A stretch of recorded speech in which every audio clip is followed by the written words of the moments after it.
This week, join me as I investigate a 400-year-old missing persons case, the lost colony of Roanoke Island. In 1587, 117 English settlers landed in the New World. Their goal? To establish England's first permanent American colony. Within 3 years of arrival, they vanished, leaving an ominous clue etched in a tree post: Croatoan. Were these Roanoke colonists murdered? Did they die of natural causes, or were they assimilated into Native American tribes? My investigation will take me on an incredible journey across 2 continents. I'll examine the historical record, test new theories, and with DNA science, make a groundbreaking discovery in the case. This could prove that someone from the lost colony survived. We're digging for the truth. This is awesome! And we're going to extremes to do it.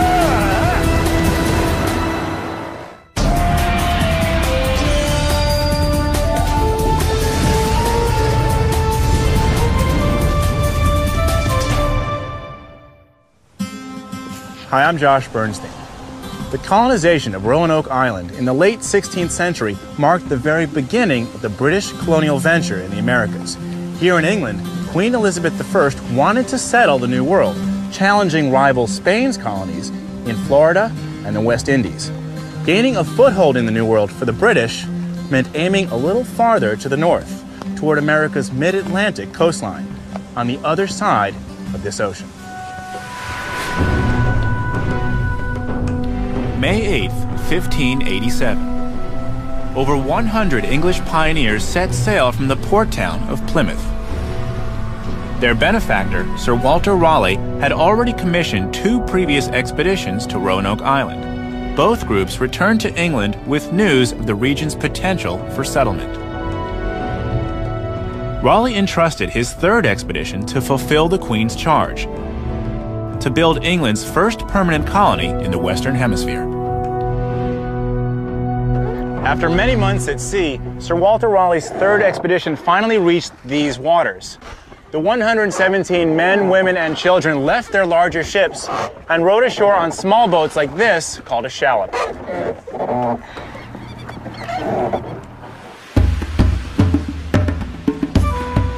John Waitt, veteran of Raleigh's 2nd Roanoke expedition, would serve as the colony's governor. Traveling with his pregnant daughter Eleanor, Waitt finally arrived along the northern shores of Roanoke Island after nearly 3 months at sea. According to Waitt's recovered letters and journals, the 1587 colonists were determined to succeed, and with good reason. Sir Walter Raleigh had offered 500 acres of virgin American territory to any man willing to colonize this new world. Roanoke Island rests within the outer banks of eastern North Carolina. I've come here to begin my search for the lost colony. Hey, Nick. I've asked Nick Lucchetti, archaeologist for the First Colony Foundation, to meet me at the north end of the island. Hey, this is great. Should we take a look? Okay. If I were standing here 420 years ago, what did this place look like? There's been a significant loss of land due to the rise in the sea level and especially severe erosion at the north end of the island. So the shoreline was actually out further. That's right. How far? Well, some estimates put it as much as a quarter of a mile. Quarter mile. So if the colonists were camped anywhere in that quarter mile, we would have lost all evidence of their settlement. Right. All that archaeological evidence would be lost. So have archaeologists been able to find any evidence that they settled here? In fact, archaeological excavations have found evidence of the Roanoke settlements on some high ground.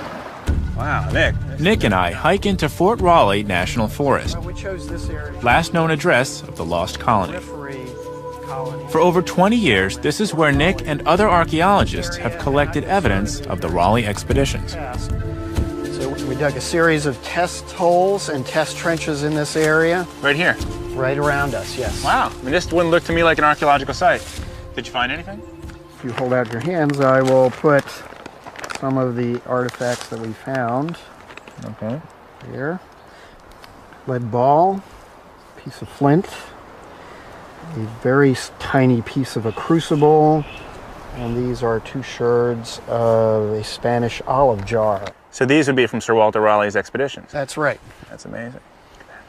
Wouldn't it seem like if 115, 116 people were living here, you'd find more than this? You would think so. It doesn't appear that this was the village site. However, we do need to do more work here. The search continues for the lost colonists. For over 100 years, archaeologists have been digging on Roanoke Island and throughout eastern North Carolina in search of the lost colony. The few artifacts that have been recovered to date don't tell us much about the colonists' experiences on the island. But one item, discovered over 50 miles away in a 16th century Indian stronghold, points to how far afield the settlers may have journeyed. This ring. This signet ring bears the insignia of Master Kindle, who we know was on Sir Walter Raleigh's 1585 expedition. It was found on Croatan, later known as Hatteras Island. The question is, how did it get there? Did he lose it? Did he trade it? Or was he killed for it? To answer these questions, I need to understand what life was really like for the colonists more than 400 years ago. Fortunately, there is an English colony whose experiences in the New World mirrors that of the Roanoke settlements. I'm heading 150 miles north to Jamestown, Virginia. Established in 1607, Jamestown became England's first permanent American colony, nearly 20 years after the Roanoke colony disappeared.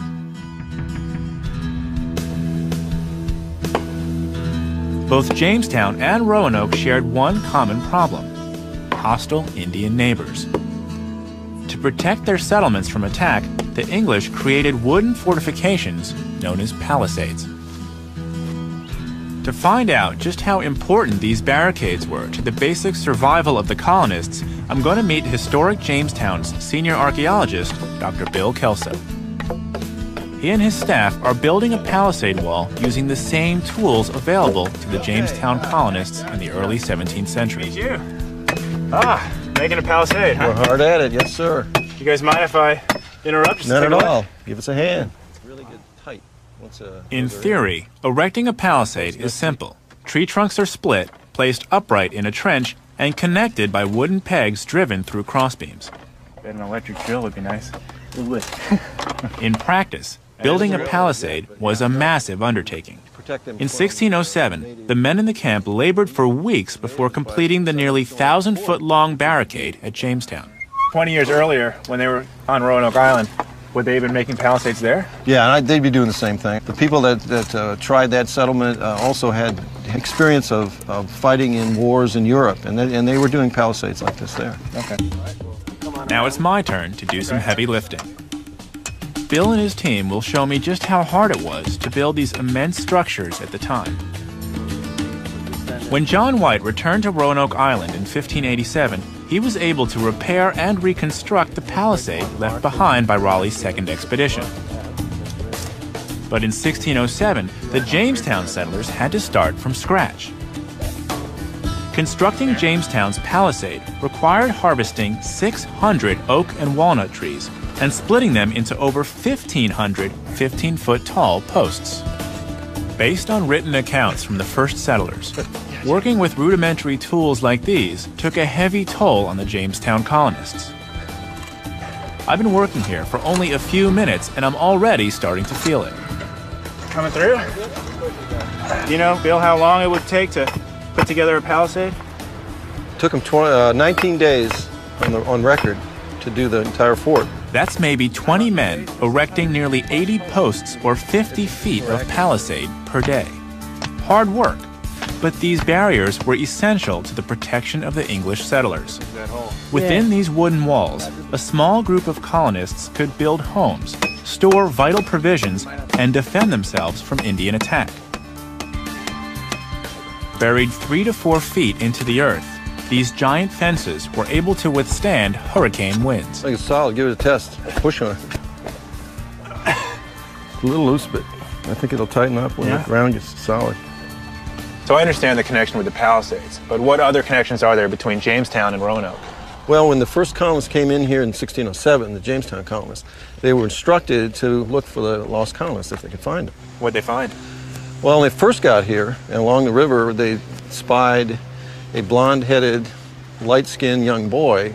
Then they sent some parties down to the south to see if they could find more, and they did run into some Native Americans who said they had seen clothed men in that area, which means Englishmen. Oh, really? So there's a possibility that 20 years later, some people were still alive? I think so. I really do.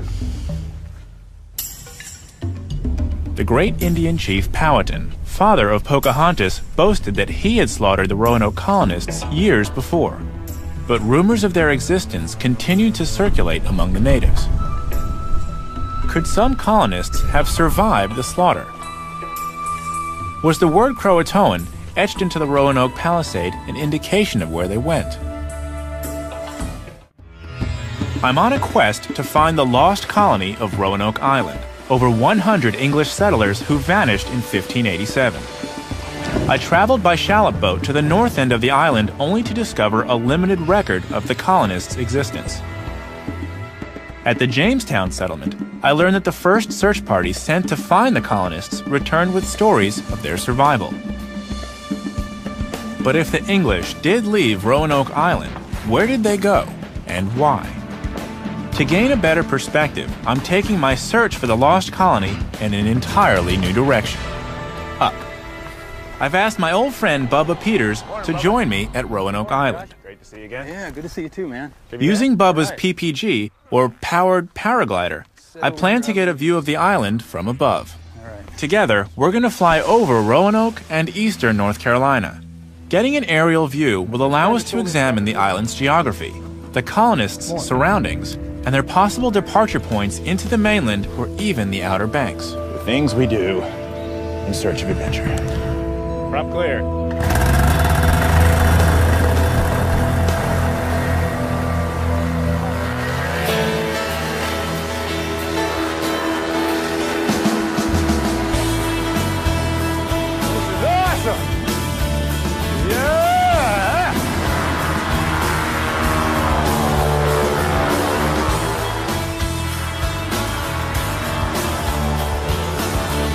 There's the north end of the island. We know from the archaeological record the 1587 colonists didn't leave many clues behind at the settlement site. And from this perspective, Roanoke appears to be too small to support a permanent and lasting English colony. You can also see is that there's water going everywhere. There's so many different channels around here that no one can say which channel the colonists would have gone on. It's really difficult to get on a haystack. The Albemarle Sound to the north, the Pamlico Sound to the south, the Outer Banks to the east, the North Carolina mainland to the west. It's clear the Roanoke colonists would have had easy access to all these points, and many historians agree that they eventually would have abandoned Roanoke Island. But in the late 16th century, warring Indian tribes dominated eastern North Carolina. Leaving the confines of the island could have cost the settlers their lives.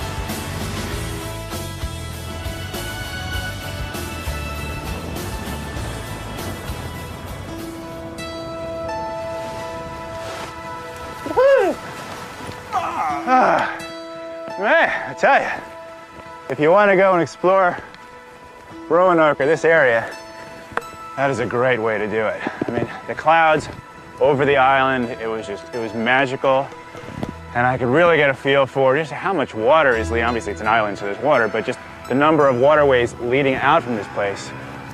It's obvious why it's been so hard to figure out where the lost colony went.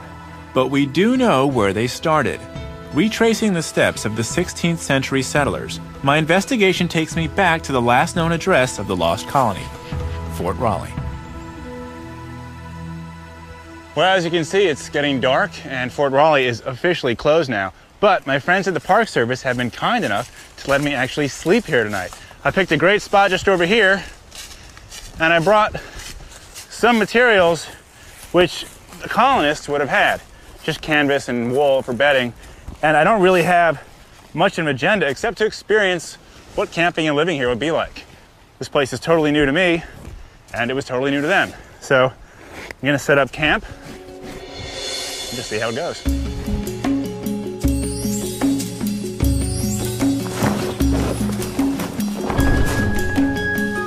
The 117 colonists from Raleigh's third expedition consisted of gentlemen, soldiers, servants, women, and children. Few had ever left the confines of England, let alone settled another continent. They arrived deep in the summer season with limited supplies, surrounded by Indians, and with winter fast approaching.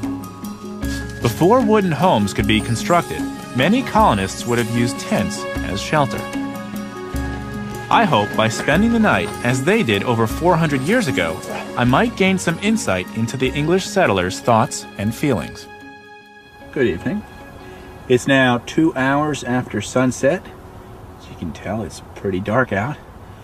I'm all alone at Fort Raleigh, holding down the fort, so to speak, trying to get a sense of what the colonists might have felt when they were here 420 years ago. We'll see how it goes. But I think that the people who were coming to this new world were incredibly adventurous and were willing to sign up for an experience well beyond their imagination. They didn't know the terrain. They didn't know if the natives were hostile or friendly. They didn't know if they could survive long enough to actually grow their own food and become self-sustaining. And as I'm spending my first night here, completely unknowing, don't know what's out here, don't know how it's going to go, I got to give them credit. That's impressive that they would go all the way to the other end of the world and start a new life. Sir Walter Raleigh's third expedition did take hold here on Roanoke Island. According to Governor John Waitt's surviving accounts, they established homes, and in less than 1 month they were rewarded with a new addition to the settlement. Waitt's granddaughter, Virginia Dare, was delivered, becoming the first English child born in America.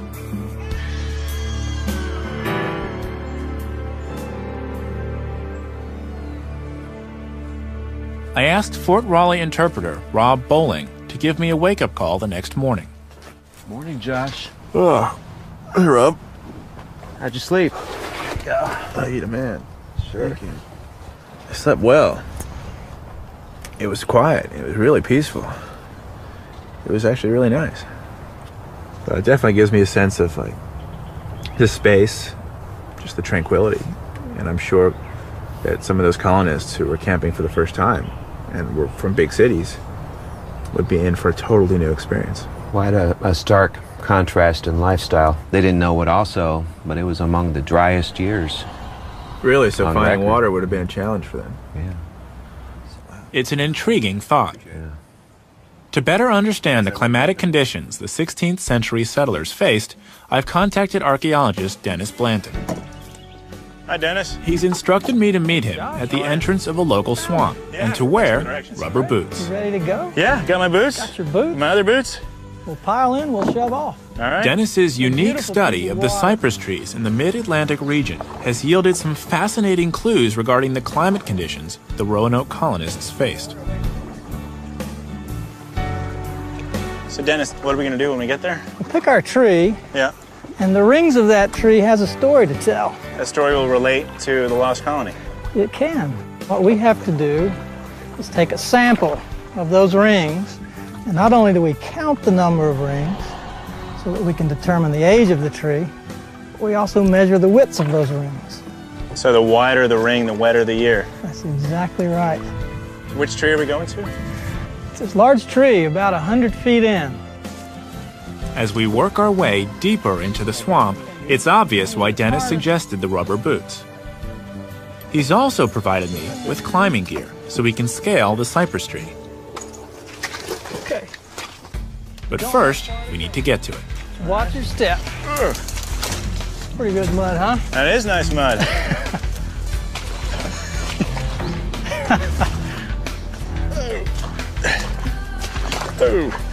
It's kind of squishy. Keep going, John. Not much farther. All right. And here is our tree. Dennis has brought me to this cypress tree to take a core sample. To get a little above this.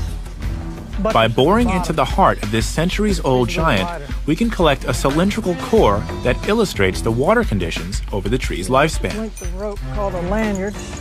Dennis explains that the best place to core this cypress is some 10 feet up from the base. Since I've never climbed a tree with spikes and a harness, Dennis shows me how it's done. That makes sense? Yeah, well, you know, it looks okay. Let's see how it actually goes. Okay. I think I'm in a good spot now.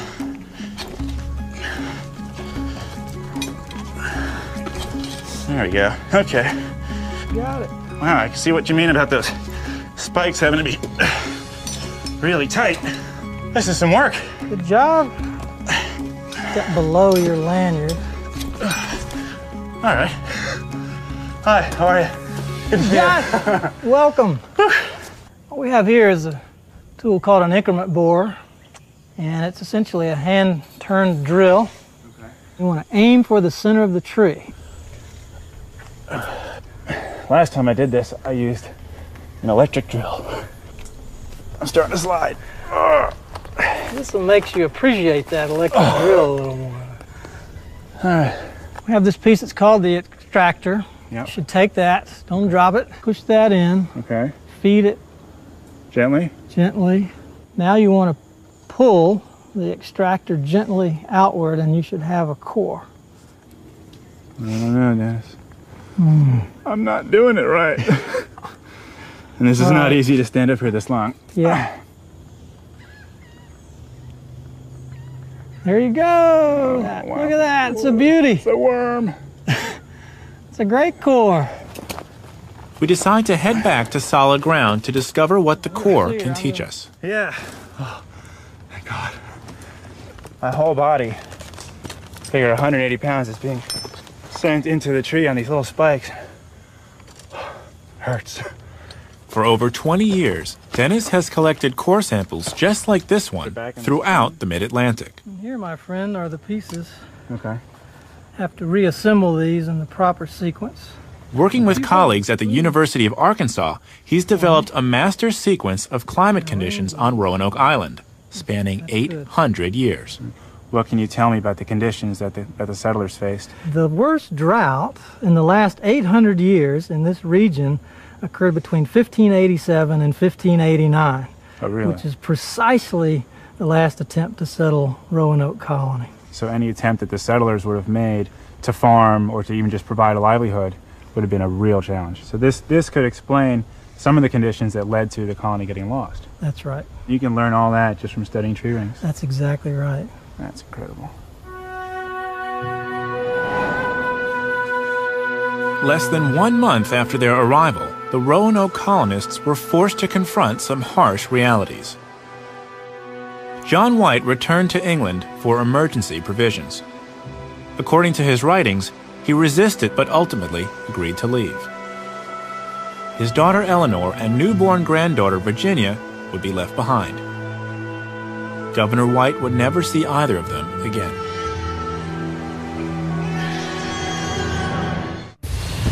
I'm investigating one of the oldest missing person cases in American history, the lost colony of Roanoke Island. I've flown above the island looking for clues to where the English settlers could have gone. And I've discovered that the Roanoke region was suffering one of the worst droughts in 800 years. In August 1587, the colonists urged their governor, John Waitt, to return to England for much-needed supplies. John Waitt left the settlers and his family promising to return quickly from England with more provisions. He hoped it would take 3 months. It actually took him 3 years. In 1587, as the Spanish Armada prepared to wage war against England, the Crown requisitioned all available ships for the war effort. The Roanoke colony was effectively cut off.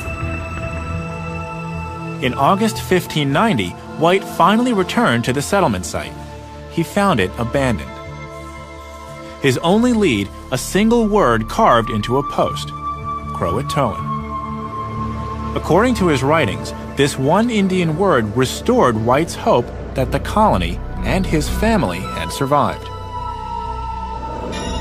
To find out why, I'm leaving Roanoke Island and heading over 250 miles southwest to attend a Native American powwow in Lumberton, North Carolina.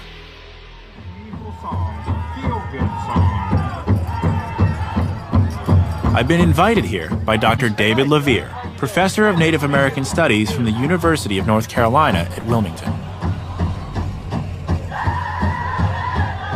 So how is it that the word Croatoan would bring us here to an Indian powwow? Well, Croatoan was an island, or that was the name of an island in the Outer Banks. And the people that live there, the Croatans, are the ancestors of these people here that we call the Lumbee. The Lumbee are the largest Native American tribe east of the Mississippi River. Ruffle dance! Today is a good day to be Native. The over 40,000 member community resides primarily in south-central North Carolina. But 400 years ago, their Croatan ancestors were a coastal people. Written accounts from Raleigh's early expeditions, together with Master Kendall's signet ring found on Croatoan, have convinced some historians that the Indians living there befriended the English, traded with them, and protected them. Croatoan, now called Hatteras, belongs to the chain of coastal islands known as the Outer Banks. If the 1587 colonists relocated there, John Waitt believed their safety would have been assured thanks to one man, Manteo. Manteo, a Croatan Indian chief, met Waitt during Raleigh's previous expeditions to Roanoke Island. Assisting the English caused Manteo and the Croatan Indians to become blood enemies of rival tribes. But Manteo saw long-term advantages to feeding and protecting the colonists. He had more or less said that my future lies with the English and I'm going to help them. I'm going to ally with them. And it would be a very good alliance if it worked out. He would get economic benefits. He would get military benefits. He would have good allies against some growing confederacies around him. So this could be a very good thing for Manteo and the Croatoans. So the colonists would look to Manteo naturally for some sort of support. It was good for him to make sure that they survived. He had essentially allied himself with a very powerful European nation. And Manteo could make these people into kin, and he could become a very big power in this part of the country. But Governor John Waitt would never reach Croatoan Island. Following a terrible storm, his rescue ship was cast back into the Atlantic Ocean. He was forced to return to England. While the evidence that the Roanoke colonists moved to Croatoan is slim, their motivation to join the natives would have been powerful. More than just protection, the Croatan Indians could have taught the English how to survive. To understand just how much vital knowledge the Indians possessed, I've asked an old friend to meet me at Roanoke Island. Great to see you. Steve Watts of the Shield Museum in Gastonia, North Carolina, is a leading authority in American Aboriginal studies. What was life like here for the natives in the late 16th century? These people were living in an incredibly diverse, rich environment. And they understood it. They understood the maritime forest and all the resources there, and they knew how to extract a living from that in all sorts of conditions. So if the colonists arrived here, it was pretty much the worst time. It's a drought. They don't know the area at all. Sounds like they would have a lot to learn from the natives. Well, it was really essential to their survival. Wow. Nice spread you brought. Well, let's take a look. All right. This gives you a pretty good example of the diversity of the toolkit of the people living here. Their ability to use the stone, the bone, the shell, the wood, all the things in this environment in order to live and not just survive, but, have a pretty sophisticated life here. They were able to create a whole lifestyle, a very rich lifestyle without any metal at all. Right. The basis of the whole technology is stone.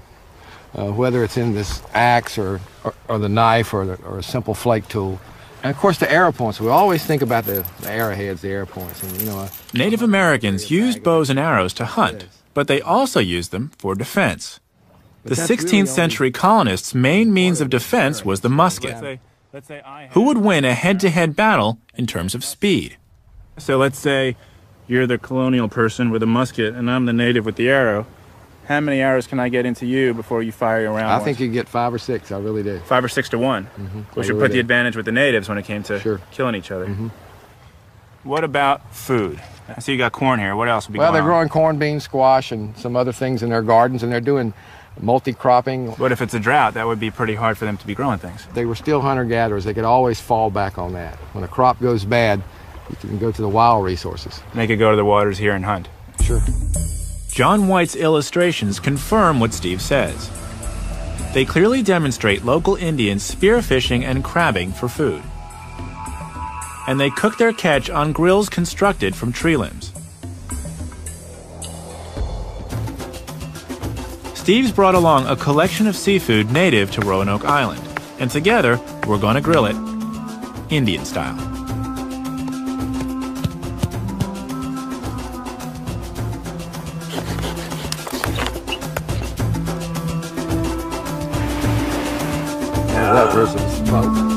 That'll do. So Steve, it looks like we got ourselves a pretty fine meal.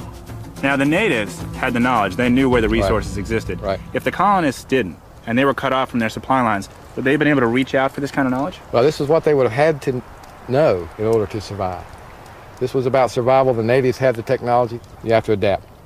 Shrimp? Yeah. All right. Pretty good. Good. I've traveled the mid-Atlantic United States searching for any evidence the Roanoke colony of 1587 may have survived. At an Indian powwow, I learned that the native chief Manteo could have protected the colonists and moved them to his island home along the Outer Banks, Croatoan. But one historian has taken this theory in a new direction. While convinced Manteo harbored some of the English, he asserts the majority of the colonists moved into the mainland of North Carolina. Dr. James Horn of the Colonial Williamsburg Foundation has asked me to join him on a motorboat ride across the Albemarle Sound, traveling due west of Roanoke Island. Drawing from historical accounts penned by early Roanoke and Jamestown settlers, Jim has constructed a new theory he believes best explains the last known whereabouts of the lost colony. So Jim, it's 1587 and the colonists leave Roanoke Island. Why? They were probably running out of food. They were surrounded by hostile Indians, so they had to move. Does everyone go to Croatoan Island? Croatoan Island wouldn't have supported 116 settlers. I think some did go there, and maybe between 15 and 25, but the rest, the main body, headed inland. Wouldn't they want to stay close to Croatoan Island so they could be found? I mean, why head far inland? Just before John Waitt left for England, at the end of August 1587, the colonists told him that they were going to head 50 miles into the main. That would bring them directly westwards from Roanoke Island up to the confluence of the Chowan and Roanoke rivers. We better get going then. Yeah. Let's do it.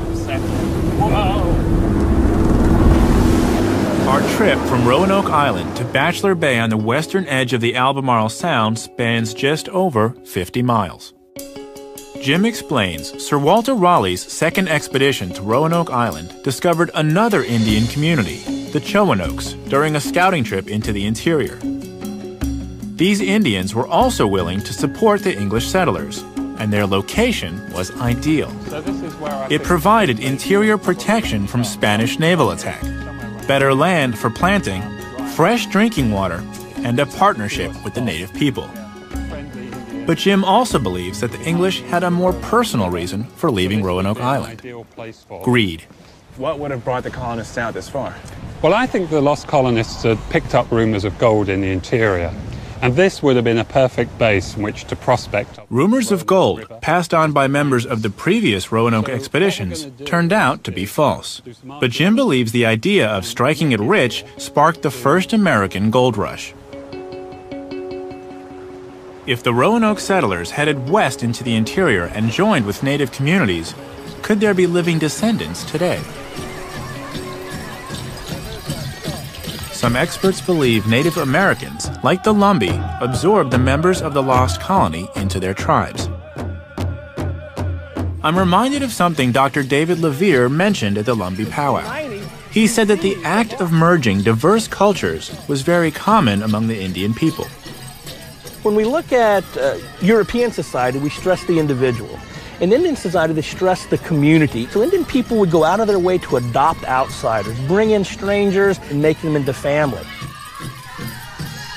That actually might explain why some of the people that I'm seeing here at the Lumbee powwow don't look to me like typical Native Americans. Indian people are very inclusive. They're married and intermarried, and you get this wonderful Indian community. It looks very different, but they're all Indian.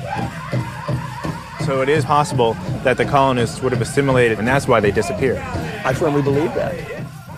Today, elders tell me that over 40 surnames of the original 1587 colonists can be found among the Lumbee people. Could genealogy, rather than archaeology, be the key to unlocking the mystery of the Roanoke colonists?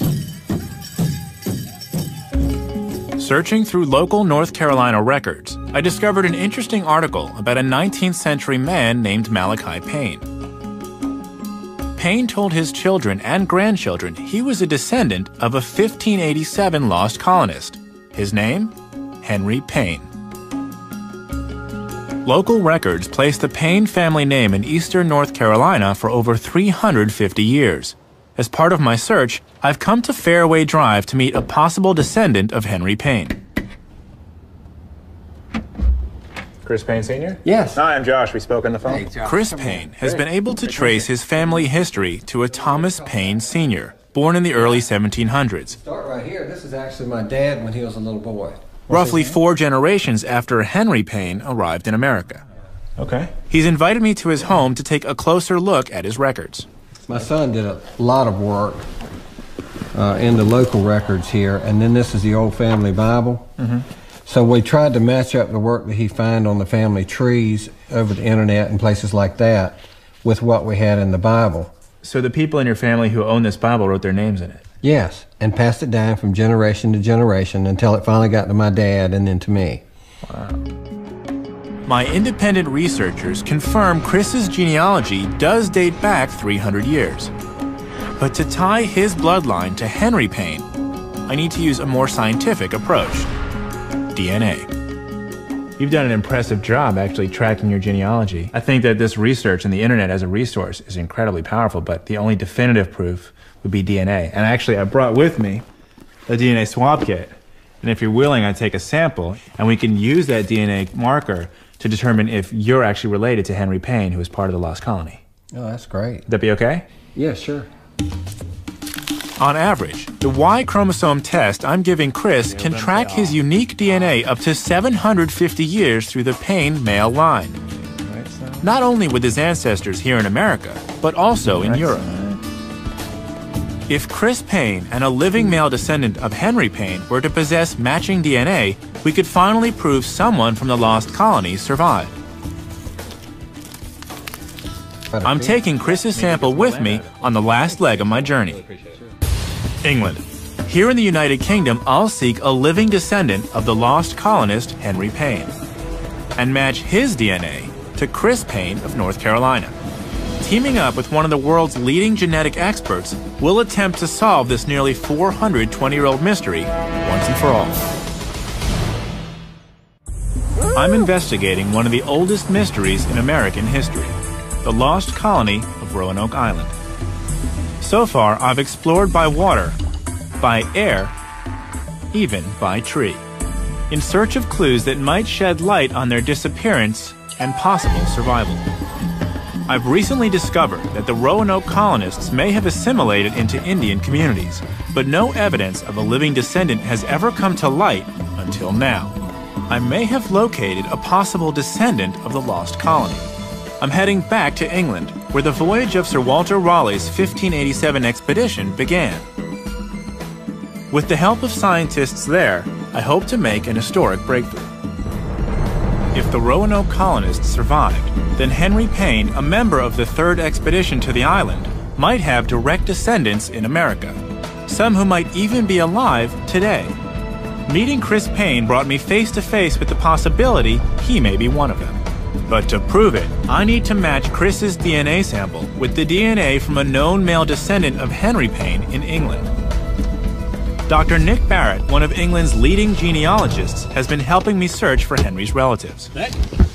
Hey there, Josh. He's asked me to meet him in a small hamlet in Suffolk called Nowton. This is Nowton? Yeah, welcome to the middle of nowhere. Beautiful part of the country, but I brought you here for a reason.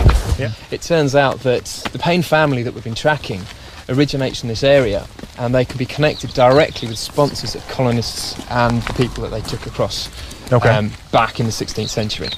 Unfortunately, they're very elusive. I've been tracking them down through time, but they seem to either die childless, or the male heirs die out very early, or they all have girls who marry and the surname disappears, which means we can't actually come forward that much. Because the Y chromosome that we need would only pass through men. Exactly. Well, you'd think after all the troubles looking 100... Nick has brought me here to the church in Nowton. Between 1540 and 1620, it was owned by the Payne family. Henry Payne himself may have worshipped here over 400 years ago. Although Nick has yet to find evidence of surviving male descendants here in England, I haven't given up the search. I've had Chris Payne's DNA sample sent to Oxford Ancestors, one of the world's top genetic laboratories. And then I went a step further. To improve our odds, I've added DNA samples from 2 other Payne men from eastern North Carolina, both with male lines tracing back 300 years in the Roanoke area. Their names are Michael and Donald. Next, I contacted the Payne Family DNA Project. This independent group has cataloged the DNA results of nearly 100 individuals whose surnames are Payne, not only from the US, but also from the United Kingdom. Their findings were made available to researchers at Oxford Ancestors. I'm meeting their founder and professor of genetics, Dr. Brian Sykes, to review the DNA results. Using 10 key DNA markers, he's compared our 3 North Carolina subjects with those from the Payne Family DNA Project. He uses numeric values to indicate a Y chromosome match or mismatch. So what do you got for me? Donald and Chris were exact matches right the way across. These 2, Chris and Donald, are closely related, and Michael isn't. But it's Michael Payne's DNA signature that proves the most intriguing. When his DNA was compared with a Payne family subject, James Payne from Scotland, the bells went off. We have now this other man, James, who comes from Scotland. He doesn't match with Chris or Donald, but he does match with Michael. They have a common paternal ancestor who might have been living within the last 500 years or something like that. The male line of James Payne traces back over 800 years in the United Kingdom. And we know that Michael Payne's dates back 300 years in eastern North Carolina. How can we relate their common ancestor to the colonization of Roanoke Island? One of James's ancestors must have gone to America. Then it looks as though the first colonists to the island, if they were related to James, are also related to Michael. Michael and James link up genetically, and they share a 16th century English ancestor. Which could have been one of the colonists. Could have been Henry himself, yes. This could prove that someone from the lost colony survived. You've got a good match here. I mean, these are rare chromosomes. It's highly significant. And I can tell you, it doesn't happen every time. So, congratulations on finding the right people. Sykes, thank you. Thank you. A breakthrough in the case. Pleasure. With the help of DNA scientists, digging for the truth has made a compelling connection. A genetic link to the past across 2 continents, creating the foundation for future investigations into the lost colony and its survivors. Having suffered through a drought and with limited resources, the Raleigh settlers of 1587 could have merged with Indian tribes and learned the native skills of survival. We've taken an extraordinary leap forward using DNA science to find them. But the search for the Roanoke colonists continues. Perhaps a living descendant will be confirmed in our lifetime, and the nearly 420-year-old mystery will finally be solved.